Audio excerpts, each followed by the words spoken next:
Yeah, welcome back to another episode of The Culture, the hottest broadcast in the game. Go to my playlist section. We have already released almost 30 episodes and we have an entire playlist dedicated to this series. In this series, we shine a light on who's really committing some of the most heinous crimes here in the United States and around the world. This project was inspired by years of me listening to certain conservative voices in the media focus on so-called crime in the black community as if crime was something that was unique to us. So that pushed me to dig deeper into the true crime data, the headlines and the statistics to see where the true criminality is actually coming from. Now, let's get into today's episode. Now, today is going to be an international episode. We're going to go to Kenya, right? We're going to go to the continent and we're going to be talking about a British soldier by the name of Robert James Purkiss, RJ Purkiss, from the British military, who is currently a man on the run. He has an arrest warrant for his arrest and he's ducking the authorities. He don't want to come back to the continent and be held accountable for his actions, right? It was all good when you was on the continent engaging in criminality, but now when it's time to get held accountable, he ducking the smoke, right? So we're going to talk about him and the fact that when he was a British Army soldier stationed in Kenya, he was committing crimes in Kenya, that now he has a arrest warrant for his arrest in Kenya for the crime of murder. So today we're going to be talking about that case in particular. But anyway, I'm going to jump into this clip from the good brother, David Hudain. You know, shout out to Big Bro, talking about the situation. And then, of course, I'm going to come back with my commentary. We're going to talk about it. And then, of course, you know, on the next episode of The Culture, we're going to get right into the news articles back again. But today, we're going to talk about this particular case today in Kenya. Anyway, let's get into it. I'll be back. Are you aware that the British Army has a £70 million training facility in Kenya, located about 200 kilometers north of Nairobi in Nanyuki? You might not be, but several generations of women in the Nanyuki area definitely are, and for all the worst possible reasons. So there's this thing called the British Army Training Unit Kenya, or BATOK, which was established on June 3, 1964, under an agreement between the British government and the new Kenyan government, which had just gained independence 6 months prior in December 1963. Under this agreement, British battalions were permitted to deploy for training exercises twice a year in designated areas in Nanyuki. In reality, what ended up happening was that Nanyuki became the playground and fiefdom of foreign military personnel from the country's erstwhile colonizer. The same military personnel who had spent the years leading up to Kenya's independence castrating Kenyan men with pliers and raping Kenyan women with broken bottles. Yes, this happened. So you can easily predict what happened next. The same thing that happens every time you put an occupying military force in close proximity to a defenseless civilian population. You know that thing that happens everywhere the empire has its foreign military bases? Yes, that, but like 50 times worse. And let me tell you how bad it has gotten in Kenya. Reportedly, more than 7,000 Kenyans have taken legal action against BATOK for the many horrors and losses that it has visited on them. The lucky ones just experienced economic losses and maybe a few scars here and there, and they encountered things like unexploded ordnances and British soldiers doing pretty much whatever the hell they want in what is supposed to be someone else's country. The not so lucky ones have suffered life-altering injuries and deep psychological scars. Mlipuka kama wanyama, akakanyaga mkono na mguu, mkono ukabanjika, akatengeleza mkono hapo tu kwa kienyeji, kwa watu wanajua kutengeleza kienyeji, si mkono kufunga tu mkono. Sasa hiyo mkono hata sasa yafanye kazi na yeye ana nguvu hata. Au sungo likuchika na nguvu tu mtu na fanya vile anataka, alafu na wacha ibaki hapo. Dada yake nasikia alinyongwa, hiyo akakufa. Naona hapo mali kwa mawe. And then you have the really unfortunate ones like Agnes Wanjiru, a 21-year-old hairdresser in Nanyuki who encountered British combat medic Robert James Purkiss on March 31, 2012. Purkiss raped Miss Wanjiru, stabbed her in the lungs so that she effectively began drowning in her own blood, and then dumped her while she was still alive into a septic tank where she died. He apparently told the rest of his combat team what happened, and the following images taken from court records show Purkiss and his fellow British soldiers laughing and joking on Facebook about raping and drowning Agnes Wanjiru in a septic tank. Even more incredibly, when this matter was reported to his superior, get this, no further action was taken. Purkiss finished his tour in Kenya and returned to the UK, where he left the military and later reinvented himself as a PC technician and a family man. Presumably, he's not going to stab this woman in her lungs and toss her into a septic tank to drown in human excrement. Now, earlier this week, Agnes Wanjiru's niece met with the UK's Secretary of State for Defense, John Healey, urging him to push for Purkiss's extradition to Kenya to face justice, now that the Kenyan court has finally issued an arrest warrant And his response was basically, we'll think about it. So the real question for Kenya and other countries in the global south, which continue to voluntarily host imperial occupying forces, is not about whether some semblance of justice can be achieved in this standalone case, but why Batuf and other imperial anachronisms continue to be allowed to exist. Clearly, despite Kenya's designation as a major non-NATO ally and an official visit by the English king, the behavior of foreign troops in that country shows exactly how the empire really sees it. Not as an ally, but as a servant. Anakuja kutunyanyasa. Hawawezi kufanya kazi yao na kwenda. Nukulea vitu wa mama. So what is the point of keeping this dangerous and destructive charade going? And despite issuing an arrest warrant for Robert James Purkiss, why does Kenya still want to keep on hosting British and American foreign military bases at the expense of its own people? All right, we back. Now, welcome to the culture. And this is why we had to create this broadcast, because we had to shine a light on these stories that really should be international stories. I think this is headline news. This is international news, right? But these stories always get put to the back. These stories always get pushed to the side, right? But when it comes to us, we've been psychoanalyzing this demographic for the past couple weeks, right? And to be honest, as a rational person, you ask yourself, why would somebody do such a thing? Like, why would you do that? But for us, if you've been rocking with the culture since day one, you realize this demographic, they do things for no reason. Like, I guarantee if you sat them down and you asked the suspect, why did you do that to that girl? I guarantee he would tell you, I did it just to see how it would feel. I did it just for the rush, just for the thrill, just for fun.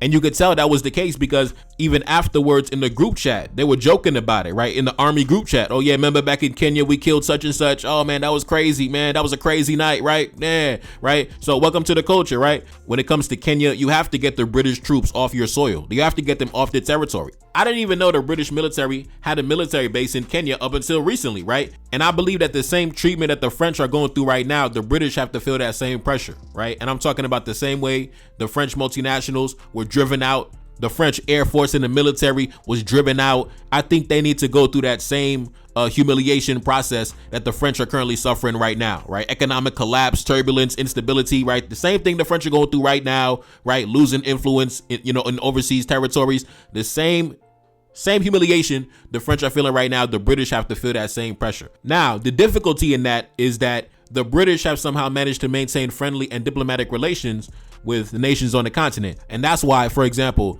the British royal family can come to the continent and feel safe, right? I remember I did a video on the, Prince Harry and, his biracial wife coming to Nigeria. And I remember I made the observation, let's say, for example, it's actually amazing that the British even feel comfortable walking around the continent or even traveling to Africa or even flying over Africa. For example, let's say, back in the day, there was a neighborhood where you caused a lot of trouble in this neighborhood, right? You robbed a bunch of banks in this neighborhood. You invaded a bunch of homes, a bunch of home invasions, robbed a bunch of houses in the neighborhood. You killed a bunch of people in the neighborhood. You assaulted a bunch of women and children in the neighborhood. You did so much dirt, right? Just calamity in the community was caused by you, right? Logically, fast forward into the future, you wouldn't really feel safe, coming back to that neighborhood and, walking around that neighborhood, even driving through that neighborhood, because you might feel like somebody might see you, recognize you. Hey man, that's such and such. Remember they did this and that to our people back in the day, right?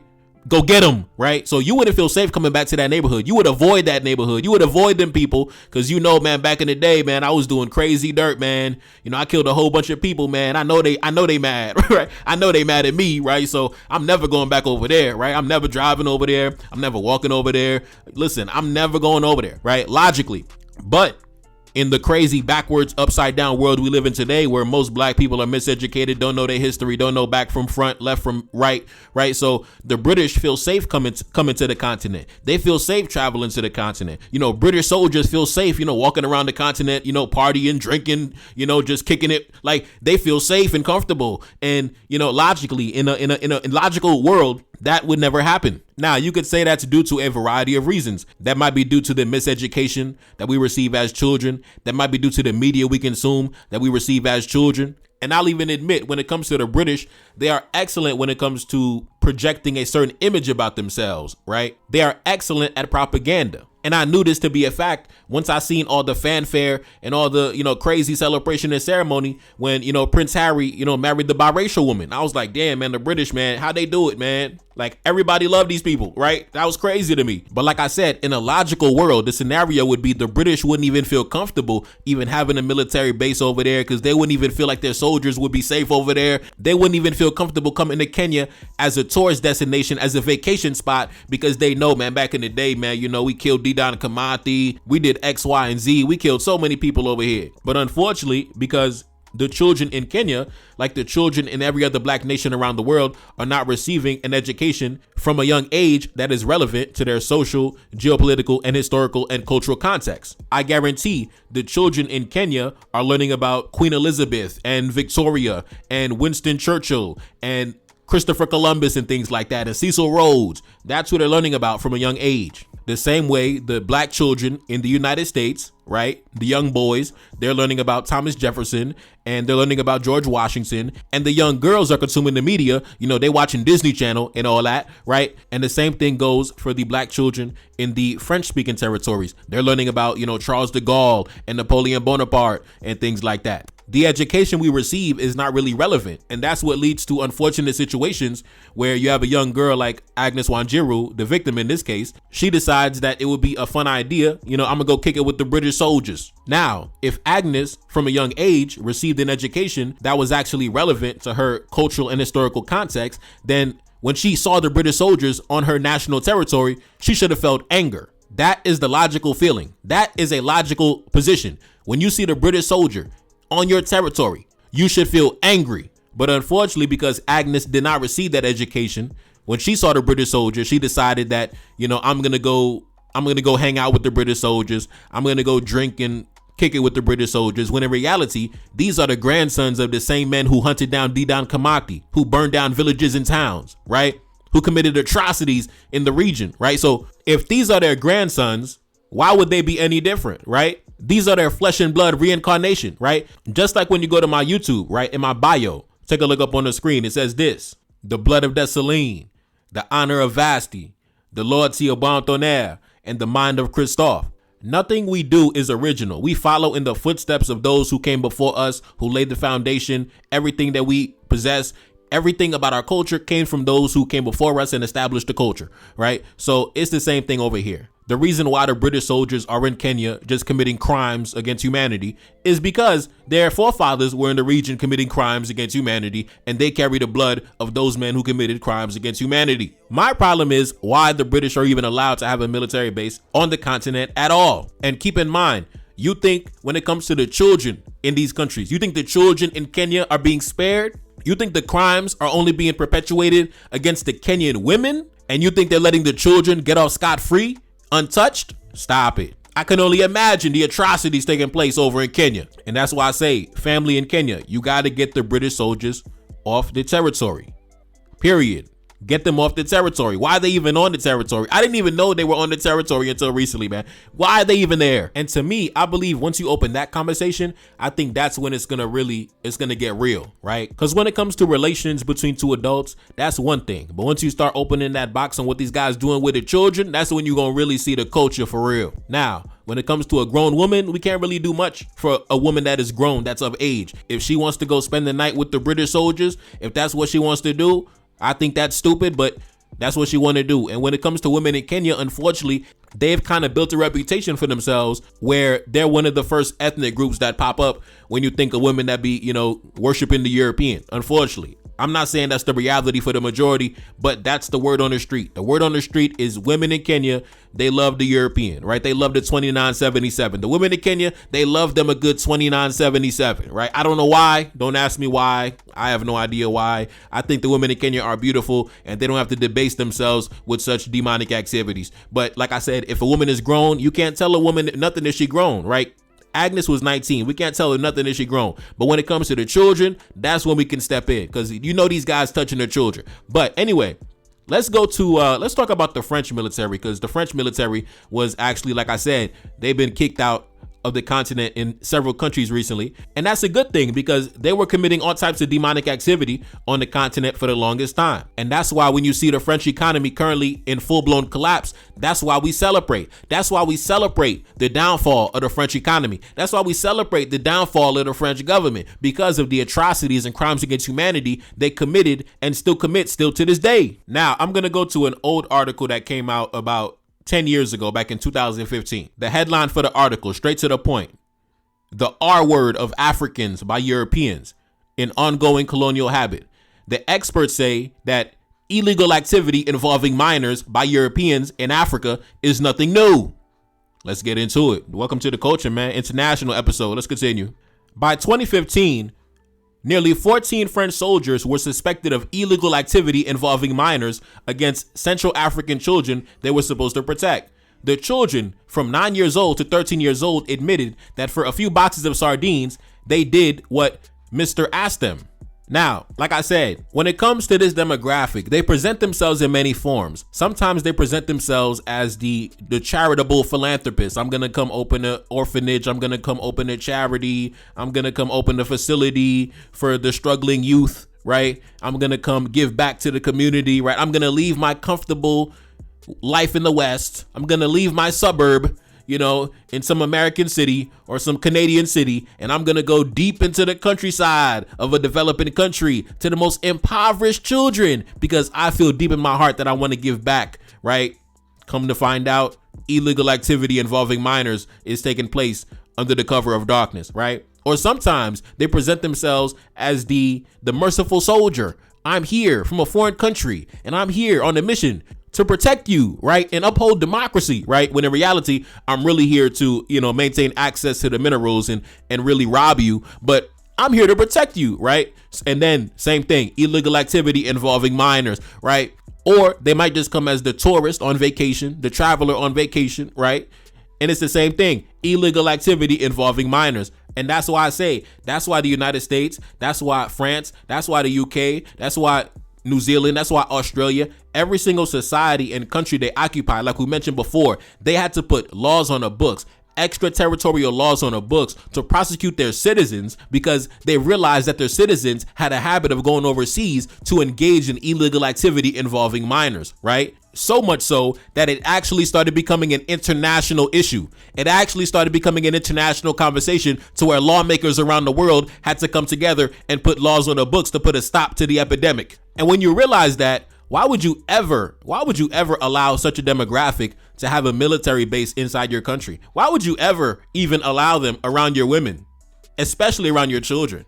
That should be one of the first orders of business. Like any leader coming in to any country, like the first order of business you should do is like, listen, them foreign troops stationed over there, get the hell out the country, right? You got to come in and do the Asimi Goita, right? You got to come in and listen, I'm coming to power. The first thing I'm doing, listen, you got 48 hours, you got to leave the country. The next presidential election, the youth in Kenya, that should be one of the main things on the books, right? One of the first orders of business that you demand from anybody campaigning for president. Because we know William Ruto, man, get this guy off the stage. When it comes to President Ruto, get this guy off the stage. But that should be one of the main conversations.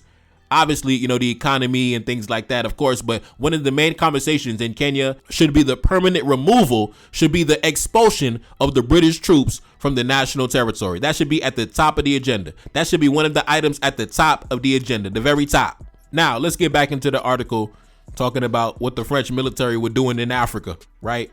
We got to talk about it. Let's get into it. Andres Campos, a senior United Nations aid worker, was suspended last April after he disclosed an internal report to French prosecutors, which alleged that children as young as 9 years old were violated by French soldiers stationed as peacekeepers in the Central African Republic. Last May, the former French defense minister, Jean-Pierre Chevènement, went on a French radio station and he said that French soldiers committed illegal acts against children because their working conditions were very difficult. He said, to be in contact with unfortunate and abandoned people can promote such behavior, he said. He also said that the international community must spare the French soldiers because they render a lot of service to Africa and always perform with great professionalism. Now, time out. Yes, the former defense minister in France, when he was confronted with these allegations that his soldiers were in Africa committing illegal acts against children, he said that you have to forgive the French soldiers because their working conditions are very difficult. He says when you are surrounded by unfortunate people, it can promote such behavior, right? He says being around poverty makes you want to touch on the kids. He literally said that. He said being around unfortunate people makes you, get excited and want to, get into bed with the kids. That's what he said, right? And you can look at this guy. Just take a look at this guy. One look at his face and you already know that listen, I'm not going to say anything because that could be defamation and slander, but I'll just say this, right? I'll just say this. If you go through his cell phones, if you go through his laptops, if you do a forensic analysis on his electronic devices, I guarantee you'll be surprised what you find, because the fact that he would even defend such a thing, the fact that he would try to justify such a thing, I can only imagine what you've done in the darkness. That's all I'll say about that. That's all I will say about that. When it comes to crimes against children, the only proper response should be immediate and consistent condemnation. Anything short of condemnation, I'm looking at you funny, right? If you try to defend it, like anytime these conservative dudes come into my comment section and try to debate me on the topic, I'm already knowing you are guilty of the crime. I'm already knowing you are guilty. The fact that you're trying to debate me or try to deflect from the topic, I know you are guilty. I know you are a pervert. I know you are demonic, right? So the fact that the French defense minister tried to defend that behavior, you already know what time it is with him. That's all we got to say when it comes to that, right? And I say the same thing for the British soldiers over in Kenya. If you think they're only committing crimes against the women and they're not committing crimes against the children too, you out of your goddamn mind. Get the British troops the hell out the country. Get them boys the hell off the territory. Now, let's jump into this article. A murdered Kenyan woman's niece calls for a British soldier's extradition. Now, that's why I don't understand why the British get so much love in Kenya. Like, the British get so much love in Kenya. They could go to Kenya, as a vacation spot and, be amongst the locals in peace and prosperity and stability and safety, right? But when it's time to extradite the murder suspect that killed one of your women, they don't want to send him back. They rather protect him, right? Even though he killed one of your women, right? One of our women, right? Stabbed her to death and dumped her body in a fucking septic tank full of garbage, right? And let her die slowly in a pile of garbage. And when it's time to extradite him and send him back, they don't want to send him back. These people are not our friends, bro. They don't rock with us, bro. They don't got love for us, bro. That's not cool. Because I guarantee if I commit a crime right now in the United States, I go commit a major crime, a demonic crime, and I hop on a plane and I go to Kenya, the Kenyan government is absolutely going to extradite me back to the United States, right? But when it comes time for them to extradite one of their people back, they don't want to send him back. So like I said, we really need to get ourselves together. We really need to get our mind right and understand who our adversaries are and who our real friends are. Somebody who acts like that is not a real friend, right? That right there is grounds for terminating diplomatic relations, shutting down the embassy, all that. It's over. Get the hell out the country. You done. Just like the French, you done. Let's jump into the article. Agnes Wanjiru died in 2012 after she reportedly went partying with British soldiers at a hotel in a town called Nanyuki in central Kenya, where the British have a permanent army garrison. Now, and that's what I mean by our people being so miseducated from a young age, right? Because all the sacrifices that men like Didan Kamati made and all of his associates and all of his, compatriots, all the sacrifices they made, all the ancestors that laid down their lives taking up arms against these barbarians, right? For them to now have a permanent army garrison in the modern day, you ask yourself, what did those men fight for, right? What did those men go through all that adversity for, all the trials and tribulations, sleeping in the wilderness, sleeping in the forest, ducking and dodging the adversary, ducking bullets, right? Why did they go through all of that just for the British to have a permanent army garrison in the country decades later, right? What's the point of making all them sacrifices just for them to have an army garrison and they kicking it, partying with the women decades later? Why the fuck did we fight for? Pardon my language, but, I know that's what the ancestors are thinking. Why do we do all this shit for if these men are just going to be coming through, having an army garrison and spending the night with the Kenyan women? Why? Why do we fight? Why do we take up arms if this is what we doing? Why? I know for a fact the ancestors and the forefathers is looking down every single day, mad as hell, right? Mad as all hell, they just burning, right? They just burning with rage. I swear to God. I know it's a fact, I know it's a fact. Anyway, let's continue. Last month, A Nairobi High Court judge issued an arrest warrant for a British citizen in connection with the death of Agnes Wanjiru, whose body was found in a septic tank. The court documents named the suspect as Robert James Purkiss, 38 years old. Following the judge's ruling, the prosecutors in Kenya said extradition proceedings would now be initiated to bring the suspect before a Kenyan court. Now, listen, we need him in the Kenyan court. And is there death penalty in Kenya? Time out. Let me go see if we got death penalty in Kenya. Listen, do not let me down. Kenyan family, please tell me, do you have the death penalty? Do you have it? We need to know. Do you have it? Do we have the death penalty in Kenya? Yes, we do. Now, apparently, they have not carried out an execution in a very long time, but the death penalty is on the books for, crimes like, murder, robbery with violence, violent crimes, treason, right? So the death penalty is on the books, right? So listen, I know for a fact we haven't had an execution in Kenya in a very long time, right? Since like the 80s, but listen, family in Kenya, you know what to do, right? Family in Kenya, you know what to do, right? Now let's continue. Let's get back into the article. I would like it to happen now, immediately. Wanjiru's niece, Esther, told AFP in the UK Parliament, and she's talking about she wants the extradition of the murder suspect in Kenya immediately.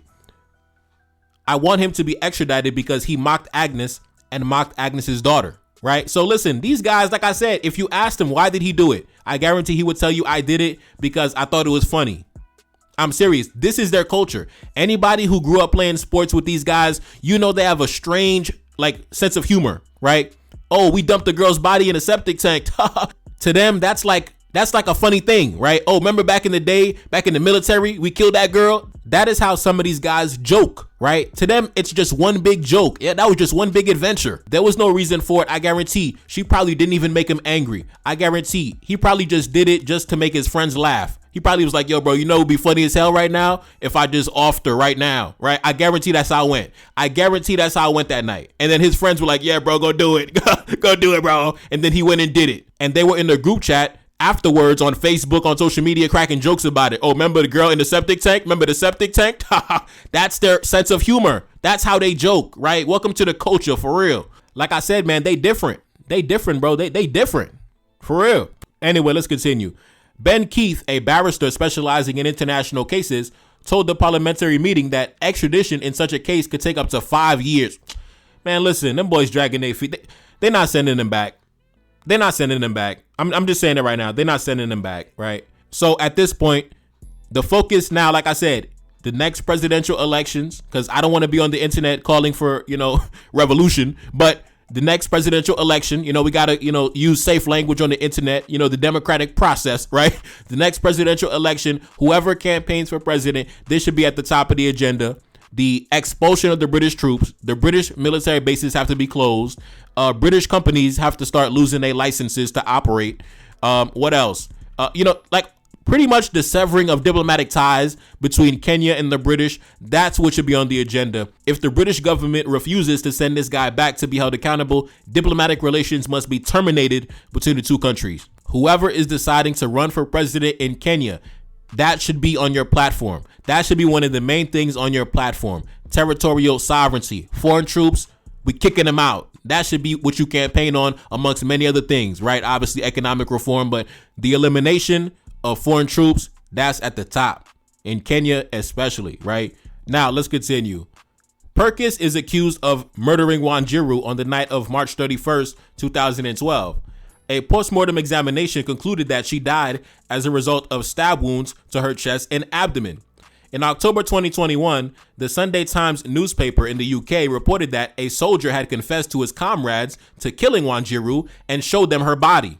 Right, like I told you, I guarantee the only reason he killed that girl was just because it was just to be funny or just for a big joke, right? Because he went and bragged about it and showed everybody the body, right? Look what we did, bro. We went to Kenya and killed a girl. Look what we did, right? That's how they do. That's how they do. It was for no reason. I guarantee it wasn't because she made him angry. It wasn't because of no argument. It was because she was probably just chilling, being respectful, having a good time, drinking, minding her business, being cordial. And he decided, I'm going to kill you. for no reason. I guarantee, I swear to God, that is how it went. And he was encouraged by his fellow soldiers. Yeah, go kill her, bro. I dare you go kill her. And then he went and killed her, and they laughed about it afterwards. I guarantee. They were like, yo, bro, I can't believe you did that. Damn. Right? That's how it goes. That's how these guys do. When it comes to the crimes they commit, it's for no reason. There's no socioeconomic reason. There was no reason. They commit crimes that don't make sense for no reason. Right? On the culture, we observe this day in and day out. On the culture, we observe crimes being committed for no reason, that make no sense, that serve no purpose. Just crime for pleasure, crime for entertainment, crime for amusement. Right? Welcome to the culture, for real. But anyways, I feel like I said what needed to be said. Shout out to the good brother David Hundayan. You know, shout out to Big Bro. You already know. Like I said, family in Kenya. You know what to do. Get them boys out of Kenya. Now, when it comes to the extradition, I'll be honest with you. I don't think they sending them back. You know, I can't lie to you. It's one thing I can't do is lie to my people. I know the adversary. The adversary, they're not sending them back. They're not sending them back because he's not the only one. He's not the first. It's probably way worse, right? It's a culture over there, right? You saw in the video, the one lady, she said she spent the night with the British soldiers and they broke her arm for no reason, right? Just cuz, right? Oh, we broke a chick's arm.